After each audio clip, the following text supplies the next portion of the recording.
Welcome, everyone.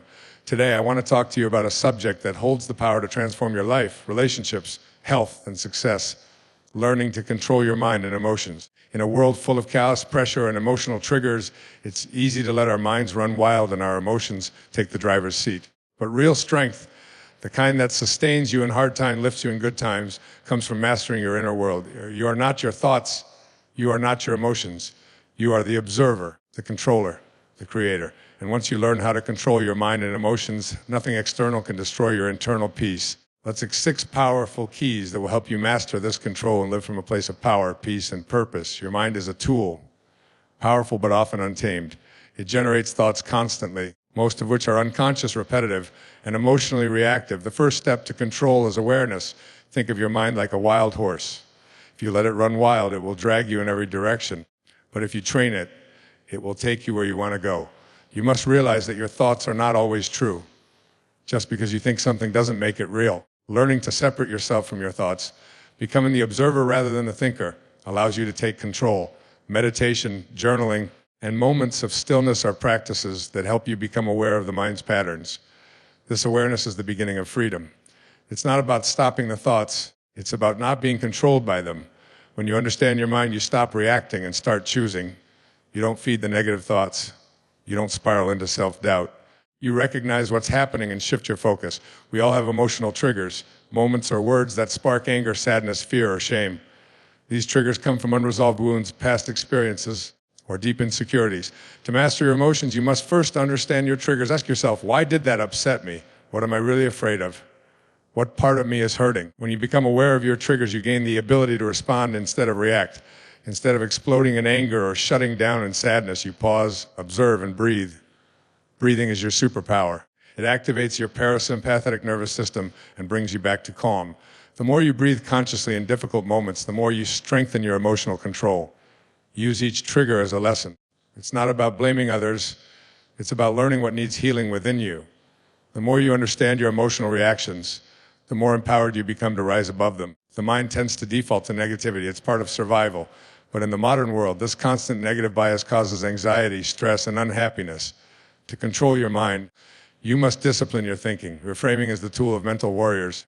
Instead of saying, I failed, say, I learned. Instead of, I'm not good enough, say, I'm still growing. This is not about lying to yourself. It's about seeing truth from a higher perspective. Every negative thought that enters your mind is a chance to practice discipline. Stop, question it, and then choose a better thought. What you focus on grows. So focus on what empowers you. Catholics, make gratitude your daily habit. Start your mornings by writing 3 things you're grateful for. This simple practice rewires your brain and shifts your emotional state. Thought discipline isn't something you do once. It's a lifestyle. Train your mind like a muscle. With consistency, your default setting will become strength, not weakness. Reacting is instinctual. Responding is intentional. One comes from emotion, the other from wisdom. When you react, you give power to the situation. When you respond, you hold the power. The gap between stimulus and response is where your freedom lies. When something upsets you, pause. Take a breath. Ask yourself, what's the most empowered way I can handle this? You don't have to answer every insult. You have to fight every battle.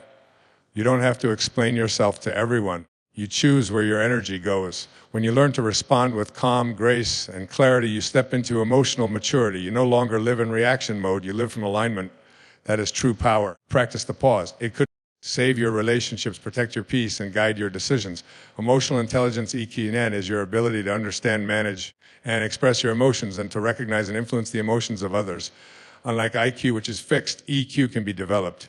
And it's one of the most important skills for success in life. People with high EQs don't avoid emotions. They navigate them wisely. They are self-aware, empathetic, and calm under pressure. They communicate clearly and connect deeply. To build your EQ, start with self-awareness. Notice what you feel and why. Then move to self-regulation, learning how to handle those emotions without letting them control you. Next comes empathy, understanding what others feel without taking it personally. Empathy builds connection, trust, and collaboration. Finally, develop social skills, how to express yourself and listen to others. The better you get at emotional communication, the stronger your personal and professional life becomes. EQ is not a weakness, it's a superpower. And in a world full of emotional chaos, being grounded and emotionally intelligent is rare and deeply impactful. When you control your mind and emotions, you don't just react to life, you create it. You live in alignment with your values, your truth, and your highest self. Living in alignment means making decisions from purpose, not panic. It means choosing peace over drama, growth over comfort, truth over popularity. When your inner world is calm, the outside world cannot shake you. You're no longer chasing validation. You're no longer controlled by fear or ego. You know who you are, and you act from that place. This doesn't mean life gets easier. It means you get stronger. It means you rise above distractions and focus on what really matters. Every day is a choice. Will you live by default or by design? Will you be ruled by emotion or guided by intention? Your power is in your control. Learn it. Live it. Learning to control your mind and emotions is not just about staying calm during conflict. It's about transforming your entire life. When you master your inner world, the outer world stops owning you. You no longer chase approval, fall victim to fear, or spiral into negative thinking. Instead, you live with intention, clarity, and confidence. You become a creator, not a reactor, a leader, not a follower, a warrior of peace, not a prisoner of chaos. This journey isn't about perfection. It's about awareness, progress, consistency. It's about noticing when your mind wanders and gently guiding it back. It's about pausing when emotions rise and choosing a conscious response. Your emotions are messengers, not enemies. Your thoughts are tools, not masters. And you are the one in control. Every breath a chance to reset. Every moment is a chance to choose again. And every day is a new opportunity to rise above reaction and step into personal power. So take ownership of your mind, honor your emotions, and live from a place of peace, purpose, and strength. Because once you learn to control your mind and emotions, nothing controls you. The power is already within you. Now it's time to use it.